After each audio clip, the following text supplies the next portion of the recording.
sometimes we don't even know that we have those issues until we hear the symptoms, we learn about it, and we're like, is this what I've been dealing with?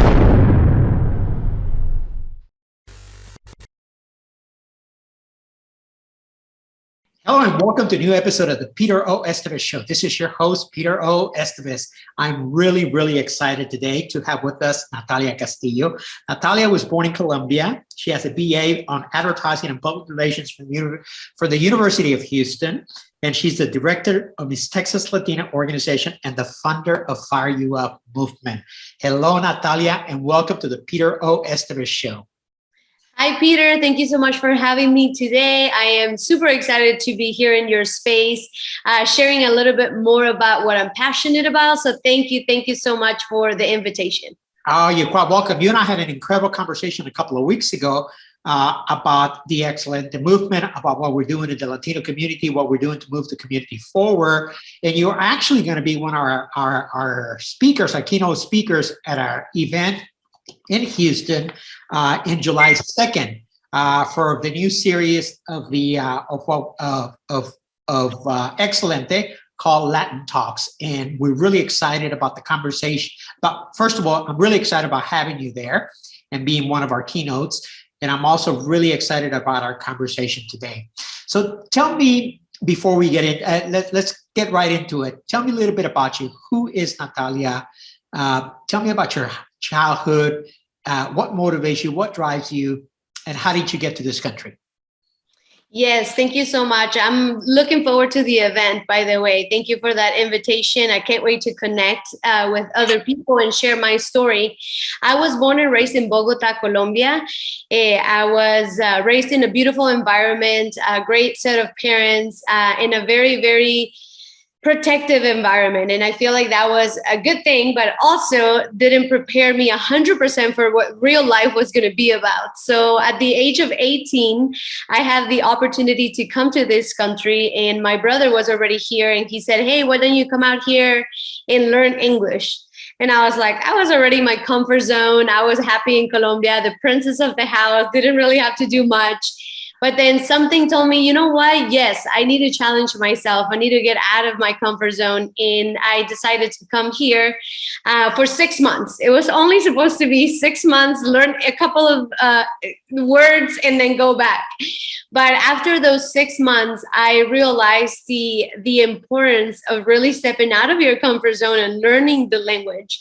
It was a really tough time, to be honest. I was very depressed. I feel like I missed my family a ton, and I didn't feel like I fit in this culture. I was missing everything, the food, the music. I just didn't feel a connection with the culture here. So I was ready to go back. I was like, you know what? I don't want to be here. I miss my parents. I want to go back. But something told me that I just needed to stay. I just felt like I was learning a lot. I was really experiencing a lot of things that I didn't back at home. And there were a lot of opportunities that didn't present back in Colombia. So my parents encouraged me, and they say, you know what, why don't you just try it for a couple more months and see if something else comes up? And I was like, okay, well, I think I'll stay.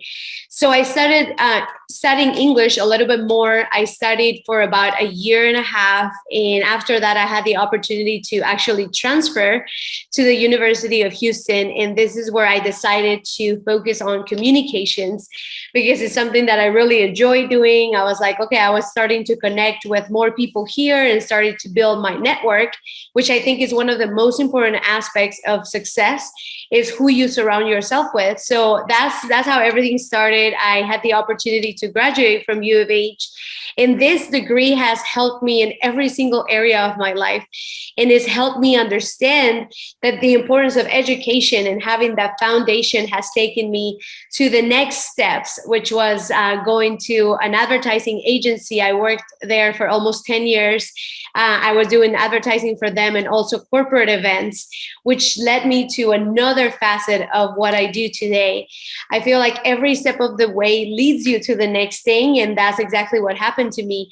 So I was invited in the middle of my marketing job to participate in this beauty pageant. And I never thought I could ever do that because I'm 5 feet tall. You'll see me in person at the event.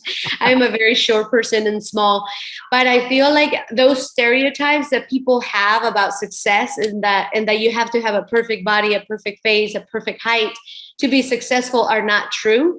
And those are the things that I've been able to break as a Latina, break those negative stereotypes of perfect body image to be successful. So I was able to enter this pageant and had the time. I did it honestly to step out of my comfort zone, to learn something new, to meet new people.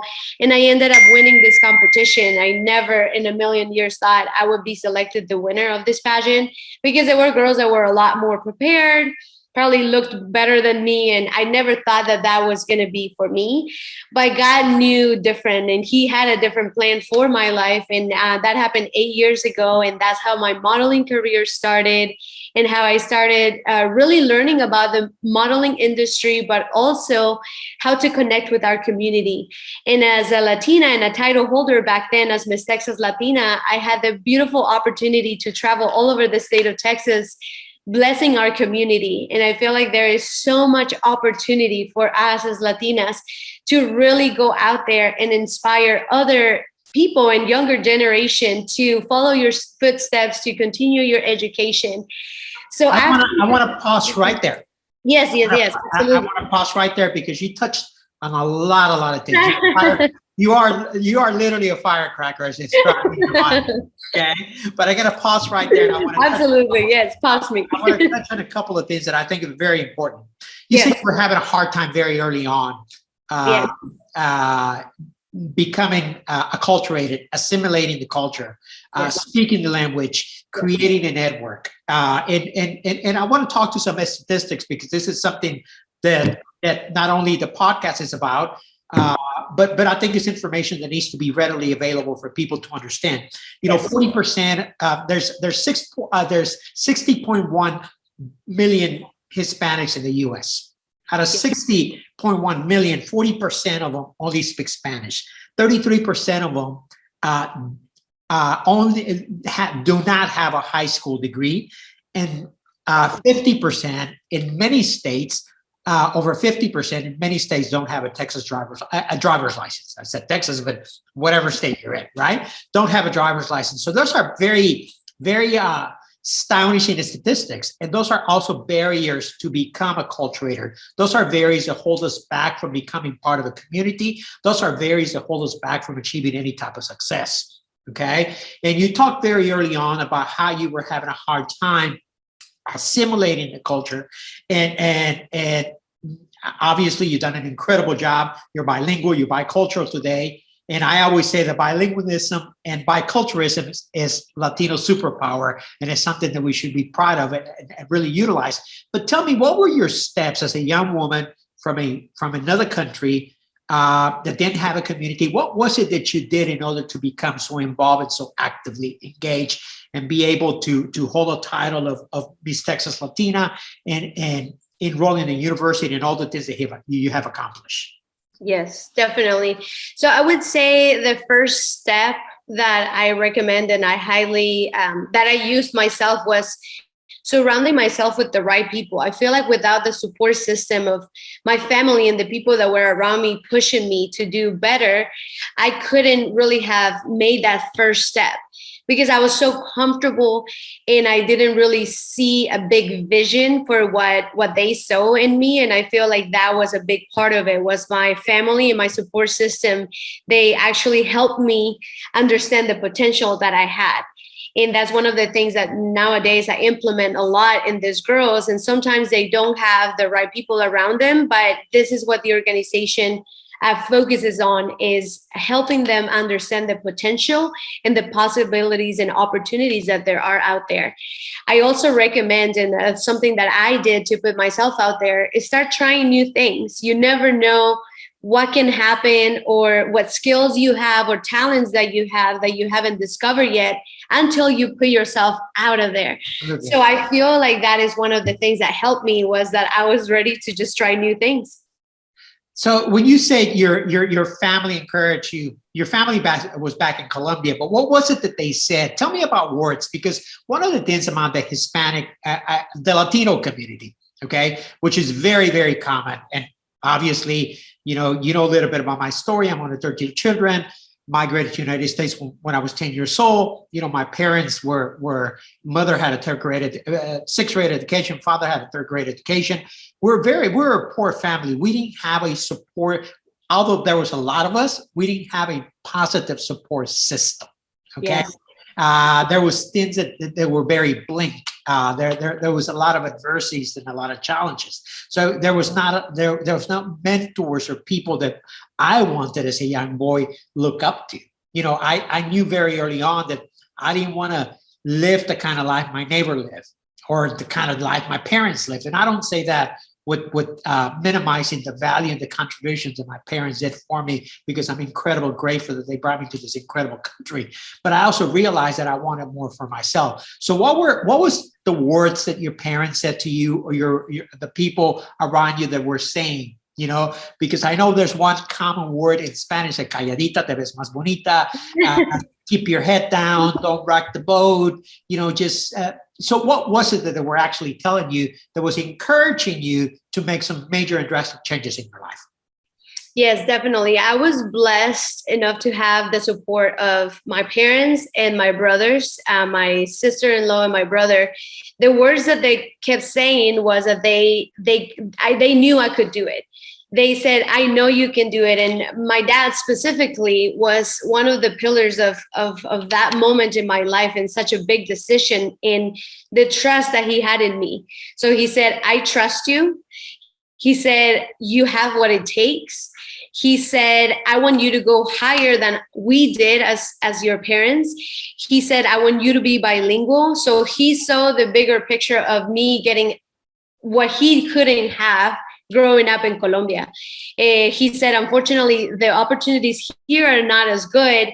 I can see a brighter future with you there. So just challenge yourself. You can do it. I believe in you. You have what it takes.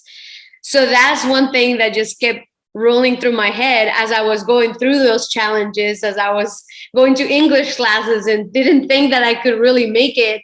The voices and the positive reinforcement that my family gave me, I think that made a huge difference. And I also have to say and give credit to myself for choosing also the people around me, and the people that I hung out with challenged me as well. I remember in the first English class that I went into, I was like, I refused to go and hang out with the Latina girls in the class. And that was a huge challenge for me, because that was easier for me to just go and speak Spanish to them. And I said, I'm going to just talk to the Chinese, the French, anybody that doesn't speak Spanish, because that's really the only way that I'm going to force myself to speak. And if I make a mistake, so what? We're all learning. So I think that having a humble heart at the beginning of knowing that you have to make mistakes in order to grow and to learn, that's a big part of it. There's a couple of things that I want to touch on right there, because they're I don't want them to go unnoticed. You said one thing. I want to give credit to myself for being able to recognize it. And I love that. I really do. I really do, because a lot of times we are the last. There's no self-love, right? To us, a lot of times we don't appreciate what we do. We take it for granted. We dismiss our efforts and our energies. And if we don't live in a state of gratitude, how can we expect to have more? If we don't live in a state of appreciation, if we don't value who we are as individuals, how do we expect others to value who we are? Okay, so I don't want that to go unnoticed. The other thing that I want to touch on, because it's very common, you know, I just talked about some very astonishing statistics. You know, the fact that there's 60.1 million Hispanics in the U.S. and by 2060 it is anticipated or projected that there would be 111 million, and 1 out of 4 Americans would be Latinos. With those kinds of numbers, what we see very common in our culture is that I saw this growing up. My parents never spoke English. Father passed away speaking broken English. My mother never had a driver's license. My mother never had a high school diploma from the US. And they lived in the States for 70 something years. Okay. If I walked into the house, they'd be watching Spanish television. They'd be listening to the Spanish radio. Okay. Their conversations would be in Spanish. And I actually, there was a point in my life where I kind of separated myself from the culture because I wanted to immerse myself in the American culture. I wanted to really see if this was the land of opportunity that we so talked about, because I didn't see the land of opportunity at home. It was just like we were still living in Mexico. It was just in the United States in a different address, in a different home. So and I think that was really and very clever of yourself to be able to recognize that it would have been a lot easier for you to hang out with the Latino girls, the Hispanic girls or guys and kind of, just hang out with them, but you chose otherwise. You chose to force yourself to learn. I think that's very, very commendable. Tell me one of the biggest experiences or the biggest challenge, both an experience and a challenge that you have faced here in the country, in the United States, since you've been here. The biggest challenges, there have been many different challenges, but definitely the language, I think that was one of the biggest ones, just because I love communicating and talking to people. And I felt like very frustrated that I couldn't get my point across. So that was one. And being away from my family, I think that 17 years later, I still miss them every day. And I feel like I'm not 100% complete here, because half of my heart is still in Colombia. And I try to, visit and bring them and try to stay in touch. But I feel like that is one thing that will never change for me, because a lot of people would tell me, oh no, you're going to get used to it. Just wait a few years and you're going to be just fine. And yes, I became a very independent woman. I started my life here, my family. I married the whitest cowboy you can think of. And they have welcomed me and their family as well, but I still miss my family. So that's one of the challenges. Also, the food, believe it or not, has been a huge challenge. Until today, I just miss the food a lot. And then what else could I say? I think that's pretty much it. The language, the food, and my family. So let's talk a little bit. Let's talk about your role in Miss Texas Latina organization. Tell me a little bit about what Miss Texas Latina organization is. What do they do, and how did you end up there? Yes, definitely. So as I was telling you at the beginning of the story, I was able to earn this title, and I didn't really understand it at the beginning. And I was like, okay, well, I have it now, so I might as well learn how to use it and use it to open doors and to network and to really do as much as I can with the title. And I understood the importance of holding a platform and a title, because people listen to you. Just because you have a sash and a crown, people want to know what you have to say. So you have a huge responsibility in your hands, because you can use it for good, but you can also use it for bad. So I feel like I was given that opportunity to have, in a way, a platform and a microphone to help other women that had been going through the same thing that I did as a immigrant and all that. And I feel like it's so important for the girls to understand the importance of embracing their Latino roots.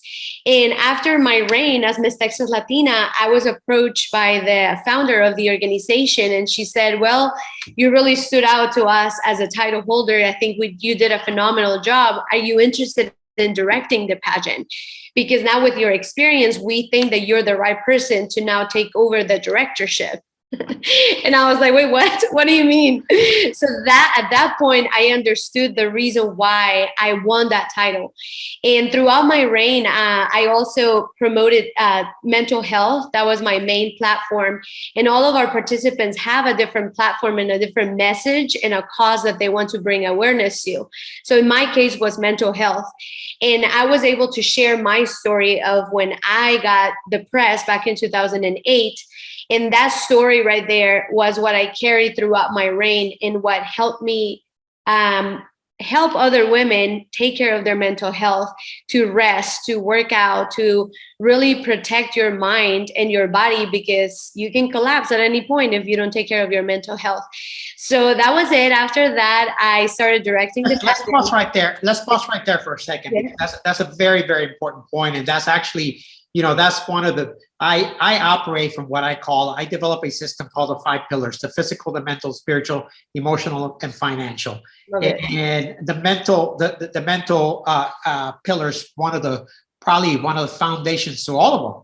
Okay. I truly believe that when we operate when we operate from the 5 pillars, when we tend to them on a daily basis, when our mental health is well, our spiritual health is well, our emotional health is well, our physical health is well, and our financial health is well, we exit what I call a state of survival and we enter a state of flow. We become available in the here and the now. We are present and we are able to see the world with clarity and possibilities. Okay, and there's no longer worrying about tomorrow. About the future, about the past. We're no longer time traveling. We are operating from a single state of consciousness. However, when I started talking about this among my family, among my community, particularly the Latino community, when they would hear me say words like this, they would thought I went crazy. Okay, they would thought I went crazy. So let's talk about the mental platform that you held. Let's talk a little bit about how you experience mental health. How were you able to? I call it brain health, by the way. How were you able to manage it? What were the symptoms? Who did you talk to about it, and how did you dialogue? How did you bring these conversations openly? Yes, definitely. I agree with you that there is a lot of stigma around mental health in our community. And it's so important for us to openly talk about it and start researching, educating ourselves. So during this time, during the platform that we were talking about, the mental health during my reign, I did a lot of research, and I also surrounded myself with therapists, with a lot of psychologists, and people that gave me a lot of tools and that helped me understand that it is a chemical imbalance in your brain, and that you have to see it as any other sickness or any other illness, and there needs to be treatment in order for us to get back in place. So for me, honestly, like the factors or the elements that got me out of my personal depression, which was caused by stress and by all kinds of stress, I would say, was the main thing. But the four elements that helped me was, number one, my faith.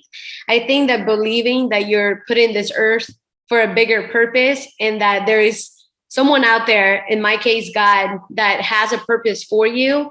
I knew that was in the end for me. Even if it was my darkest days, I knew that there was a purpose and something behind this. Then the other thing was my support system. Once again, talking about my family and the support system from the people that I was around that helped me get out of it. Another huge part of getting out of my depression and anxiety was working out, exercising, and eating healthy.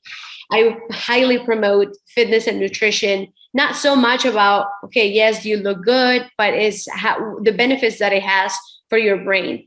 And then the last one was definitely practicing those things on a daily basis. It's not that you're fixed from depression and life is good and it'll never happen again. It's a daily effort that we have to make in order to have that mental health and, like you said, brain health. So once we're conscious about that and we focus our daily habits on those things, then we're definitely going to be able to live a more balanced life. It's not going to be a perfect life, but it will be more balanced. And that leads me to the next thing that we've been chatting about as well, was that I saw the need in our community to open up this education and this platform to other women, not just women that were interested in Miss Texas Latina and the pageant and the glamorous, but also life skills. And this is what led me to create Fireyoup, which is a 6-week program for women of all ages to become more confident and to take care of their mental health. So we have moms literally daughters, anybody that wants to better themselves and they join our program, to put themselves first and to learn about those pillars that you were just mentioning. So those are the two platforms that now I understand 8 years later why I was put in those situations and what I went through. So now I can share my story, open up a platform for other women to also share their story. I love it. And I often say that our, that I share my story not because it's unique. I share my story in service because it's a story for many. Okay. And when I open up about the issues that I have dealt with, the issues that I have overcome, the issues that I have learned to manage in my life, because the reality is that brain health is something that you manage. It becomes a lifestyle. The exercising, the nutrition part of it, the spiritual part of it, the emotional part of it, all of it is all one piece that helps us balance. And that it is something, unfortunately, that in our community, the Latino community, the Hispanic community, is something that is not talked about. We don't talk about mental health. We don't go see, if you tell somebody you're going to go see a therapist or a psychologist, it's because you've been labeled crazy. Okay. There's a lot of issues that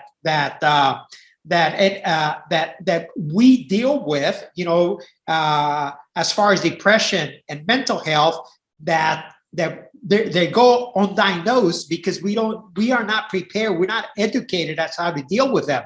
We sleep them away, we drink them away, we womanize them away, we party them away, we spend money away, but we never address the issue. And I think it's very commendable that you, as a young woman, saw that it was an issue, you addressed it, you looked for solutions, you surround with people that have the experience and knowledge in those areas, and now you have taken that back into the community, and now you are teaching people how to deal with that. So tell me, what was it what are the most common myths or lack of information regarding mental health that you have noticed in our communities?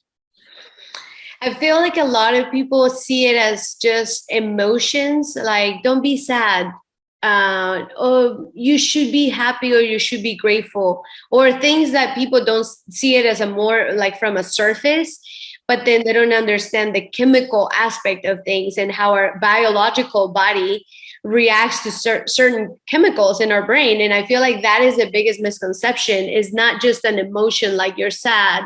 Those things are symptoms from that chemical imbalance. So I think that it needs to be seen more from a biological condition and not so much as, oh, get up and run, or get up and smile, or why are you sad? Does that make sense? Sure. So I think that is one of the things that is a big myth.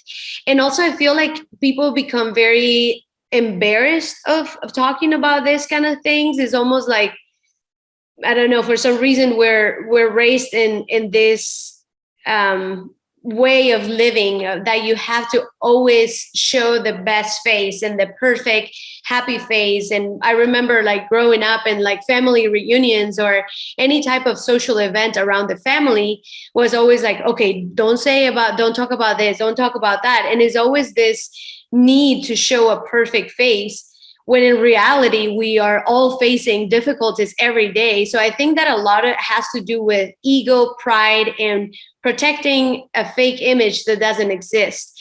So I just hope that we can create a space, and we have created a space where people are not judged, where people can share, they can be vulnerable, and they can open up about past experiences without feeling embarrassed and judged.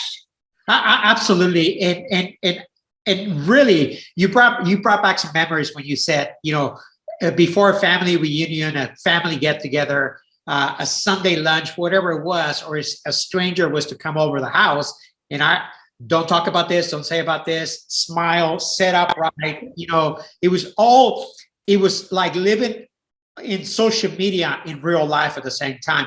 We're being edited in every aspect of our lives. And, which I really believe that is such a contradiction to how we make fun of social media, how we edit our photos. But we've been doing that through our life for years and years and years. Yeah. We've been editing ourselves for the wrong reasons, for the wrong purposes. And I think that there's a lot that we should be thankful for to the Gen Zers and the millennials. They had really created spaces to be vocal and open about issues, taboos, dysfunctional belief systems, outdated mindsets, dysfunctional cycles, generational cycles of behaviors that are being exposed because of social media, because everybody has a platform, everybody has a space, everybody has a mic or a telephone, and they're able to talk about their issues. And I think that the reality is, although it's creating a lot of issues, notwithstanding, okay, but there's a lot of other issues that are being addressed and are being talked about, and mental health is one of them, and we need to continue pushing that forward. So tell me a little bit more about Fireyoup. Tell me what the program consists of. Tell me who is your avatar for that program, and how can they get involved if they're interested in it. Yes, definitely. So Fireyoup is a self-discovery journey that we go into with 6 weeks of training. So we're going to start with everything that has to do with sharing your story, which is what you were saying earlier, that there is so much power in sharing that, because it gives you freedom. It gives you forgive your past, and you don't let your past define you, but you actually use it to your advantage to help someone else, but also to free yourself and from your limiting beliefs. So we start the program with that exercise of sharing your story. Another wonderful things that happens in Fireyoup is creating that community and that sisterhood of women that will lift you up. I feel like a lot of the issues that we face are based on the people that we are with and we surround with.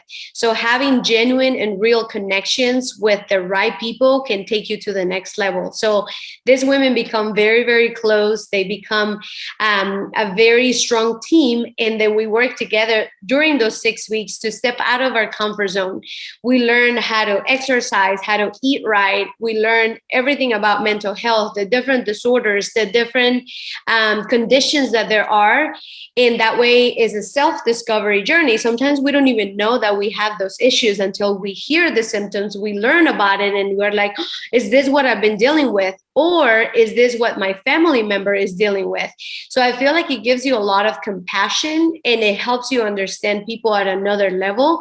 And it helps us see people as human beings, that we're all at the same level. It doesn't matter if you have more money, less money, whatever. We're all dealing with something, and mental health is the base of the whole program. But we learn how to dress up. We learn how to, we do a lot of self-career and development workshops, and we teach our participants on how to interview for a job interview, how to mentally prepare for the day of that you get hired, how to dress appropriately for that job interview, how to network, which is another big part of the success, is actually the networking skills. You're selling yourself every single day, and your self-image and the branding that of who you are can give other people a pretty good idea of who you are, what you're all about, and if they want to do business with you. So from head to bottom, we help with every single thing that you can think of as far as self-discovery, fitness, nutrition, hair and makeup, styling, career development, and building that community. So we just had our graduation for the spring season this last Sunday, and it was amazing. We are going to have another season coming up in the fall. So the registrations are open. If anybody's interested, they can send their application on fireyoup.com. And we would love to have you guys. There is no limit, no age limit, and any woman can join. I love it. Tell me one of the stories. Tell me one of the stories that you have heard that has really blown you away on Fireyoup. Tell me about one particular story that stands out. One particular story, let me tell you. Okay, there are so many, but one of the ones that really like touches my heart is the moms. And there was this one mom who actually raised 4 kids on her own. And then those kids had grandkids. So she was a very young grandma. It's one of those grandmas that is like 40 years old and you can't believe that she has grandkids. Right. And she had literally spent her whole life since she was a teenager, at 15 years old when she got pregnant. Which is very common in the Latino community. 100%. Yeah, that's and I think that comes from lack of education. I feel like if we educated our young women back at home early on, those issues wouldn't be as prominent. But anyways, there's another topic of no. That's an important topic. That's an important topic. I want to go right there. This is what this program is about. It's about bringing out the issues, not from a negative perspective, okay, but bringing up the issues that are prevalent in our communities and that should be talked about. So touch a little bit more on it. We don't have to go deep on it, but yes, I think there needs to be more education. You know, when you have a 14-year-old, a 13-year-old pregnant girl, because they have been socially conditioned to believe that their only way out of their home and into misery, by the way, because what they're doing, they're escaping their home, but they're recreating the same scenario in a home of their own. They're creating their own hell in their home of their own.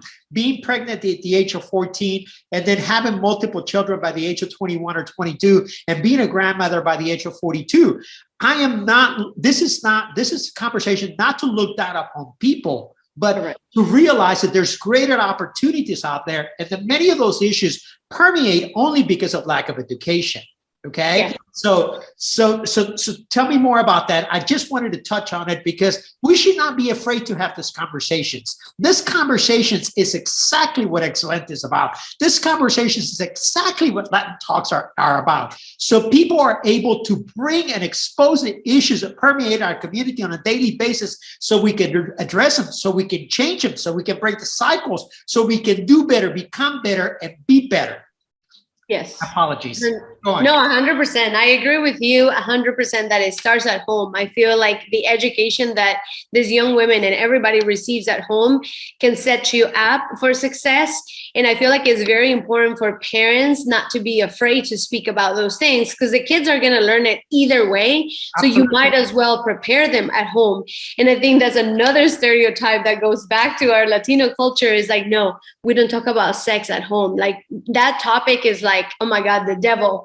Like a lot of parents, I'm not saying everybody, but some of the parents are very restrictive with what they share, or they kind of dance around it and they don't really speak about it openly, and the dangers of getting pregnant or getting a disease or all these things that the kids nowadays in every age, they had to kind of deal with, and the social pressure and all those things that the hormonal changes that happen in your body. Like if you don't understand that, sometimes the teenagers are so lost, they're so confused. What's happening to me? What's happening to my mind?